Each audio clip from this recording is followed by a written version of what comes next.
What is loyalty for you? Loyalty for me is being contented. Because if you're contented, you won't look for any more person, right? Loyalty equals your contentment. DJ.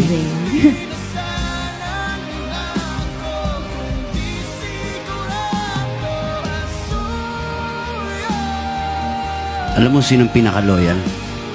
Yung aso ko, si Summer. Yan ang pinaka-loyal. Doon ko makikita yung definition ng loyalty. Na kahit ano man ang pinagdadaanan ko ngayon, kung ano mang sitwasyon ng emosyon ko ngayon, sino ako ngayon, tatanggapin ako ng buong buo. No? Yun ang loyalty. Walang judgment kung sino ka. Thanks, DJ and Kat. We have a question from Sandy of